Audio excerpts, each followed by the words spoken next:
welcome to the Writers Hub. Thanks for coming out. My name is Zachary, Ronnie, behind the counter over there. Two of the functioning members of the Great Lakes Commonwealth of Letters. With us here tonight, we have Ian Haight, we have Lear Serrata, and then we have Rebecca Castellanos, and Diane Rayer, and Matthew.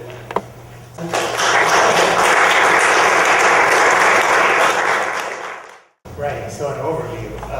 I don't really have much of one. I mentioned a couple of things we had an interview yesterday on WGBU, which was pretty nice. Show Airings, a morning show, we talked about some of these issues.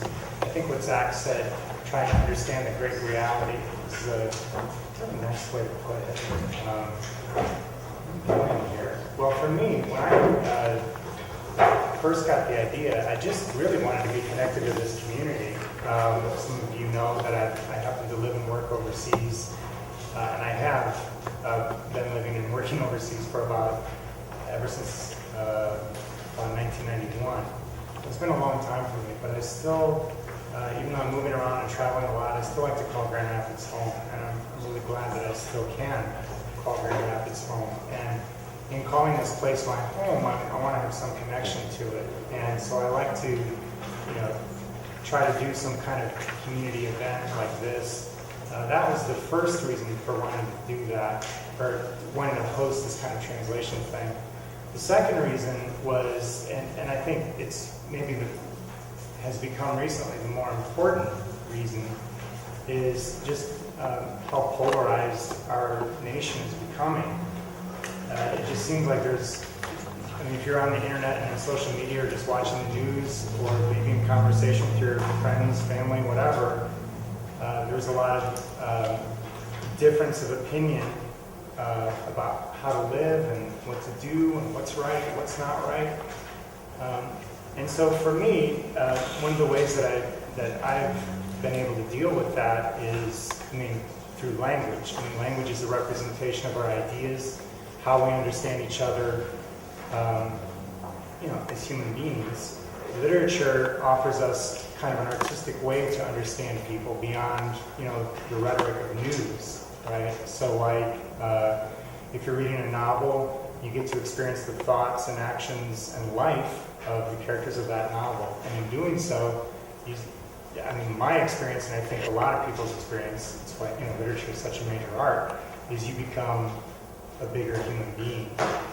Literature and translation has another dimension on that, or another spin, if you will, in that it's not just another person's mind that you're coming into experience with, but it's also that other person's culture, if you will, or civilization. And so in experiencing another person's culture, you get to kind of resolve differences, or at least understand another person's point of view maybe in a broader way than you otherwise might. And so for me, part of my hope with this event is that, in hearing how we deal with literature, and maybe experiencing a little bit the literature that we have translated, that we come into hopefully a little bit deeper understanding of what it means to be human, as cliche as that may sound, but I still think it's relevant. So that's why I'm really glad that we're all here as panelists, and I'm really glad that you're all here as participants this night. So, anybody want to start first, or? Are we just going through according to the program? Sure, I think that'd be a good way to go. So, I'm going to talk about this lady that I've been translating. Her name is Namsadam. And Namsadam is a pen name, or her pen name, it means white orchid. Her real name is Chobi. Can't really explain the nuances of the pen name, but in the time available, maybe later, if it comes up in the Q&A or at a bar later today, I don't know, whatever, we can talk about that. Namsadam is considered one of the greatest, if not the greatest, Korean female poets. She lived in the 16th century. She was a member of the nobility. She was a genius and a child prodigy. And that's, besides, the unusualness of being a genius, I guess it was further unusual because she was given an education. That didn't happen, and it didn't normally happen in the period that Nanseram lived in. Korean noblewomen were not given an education. She was a sickly youth, and her parents took her around to see doctors, to try to make her better. But the healthcare being what it was at the time, no doctors could figure out what was wrong with her. So they went and took her to a soothsayer. And the soothsayer said if she married a simple man, then she would be able to have kind of a normal life. So her parents made an arranged marriage, where she would marry this high-class guy who didn't have as much going on upstairs as Nanseram. Now there's some other customs for Korean noblewomen that are kind of important. The reason that noblewomen should not be educated is because the women who were educated in this period were gisangs. And gisang is basically a courtesan. Well, why was a courtesan educated and not a noblewoman? Well, they were educated because their purpose was to entertain men. So they had to be able to intellectually and artistically meet a Korean nobleman at his level. And so that meant if a Korean noblewoman were to be educated, then she would be like a prostitute. So, for Nanseram to be, a genius and educated and all this, culturally in Korea, that was really unusual. After her marriage, the custom was for women to be sequestered. So that means basically, especially if you were a high-class noblewoman, you had to go to this compound that was very exclusive, and you couldn't leave it except for certain periods of the year, certain times of the year, different, special festivals and things like that. So it's a setup for a pretty difficult life that Nanseram had. She was married at the age of 12.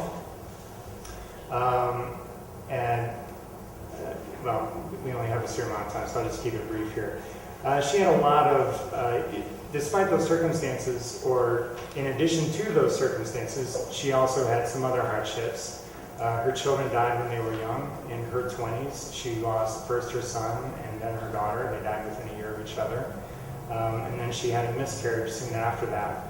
Her father died within a few years of this. And then one of her elder brothers, who had really encouraged her education and her writing of poetry and her intellectual pursuits, he was exiled.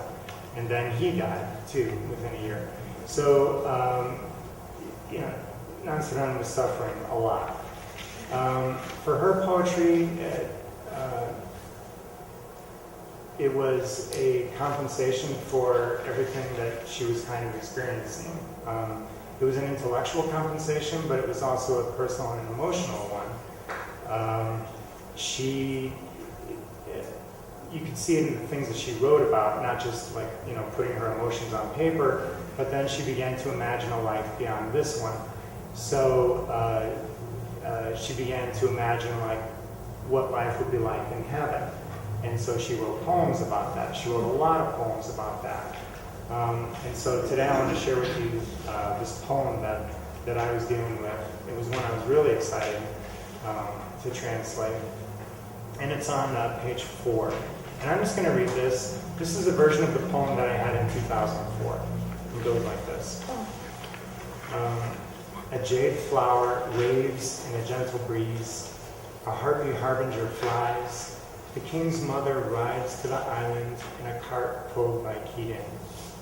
In a white phoenix-drawn wagon, wearing a flowery waistcoat, her banner of orchids flowing, she smiles, leaning over red rails, plucking gems of grass.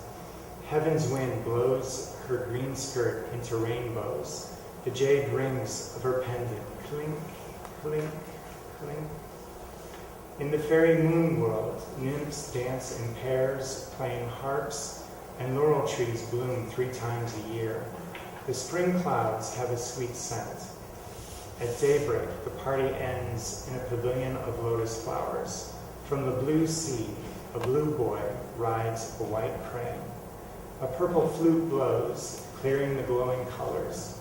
The dew wets a galaxy, and the dawn star falls. Now, when I finished that, I was really psyched. I thought, this is a highly publishable poem.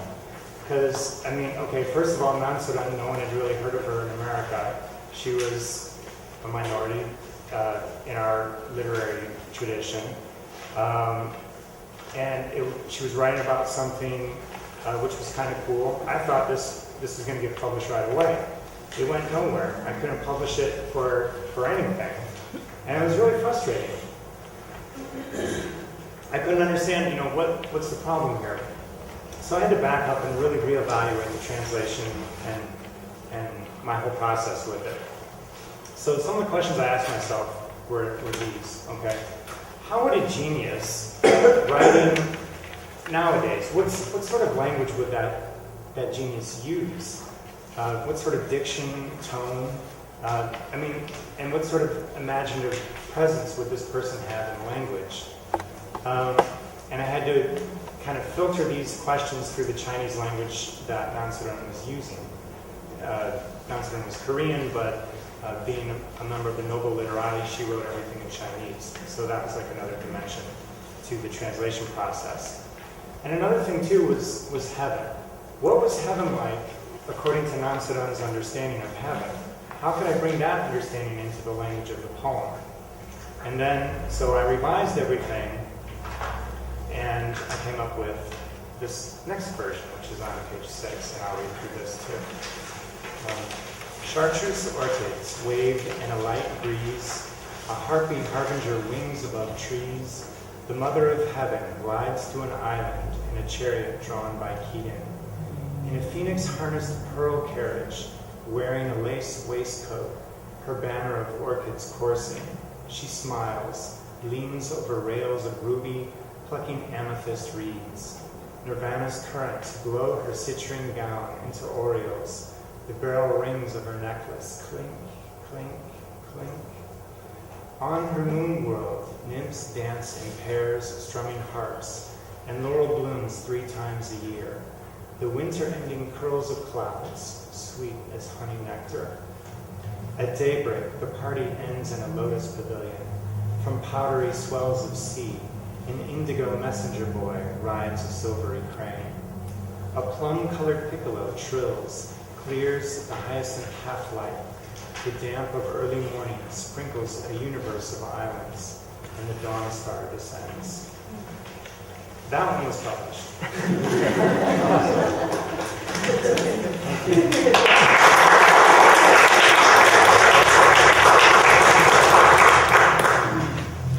I have a question for Ian. I was interested in your evolution. I was glad that you showed this from 2004 and then a more recent one. Did you translate the original poem yourself from the Korean? Or did someone else translate it? Well, I work with another guy because there's no way I could sort out all this that's going on. Okay. And it's translated from the original Hanmun, which is the Korean use of, Hanshi is the name of the Korean use of Chinese characters to write poetry. And so that's how it happened. Yeah. Well, I just think it's interesting. So what you said you did is considered her status.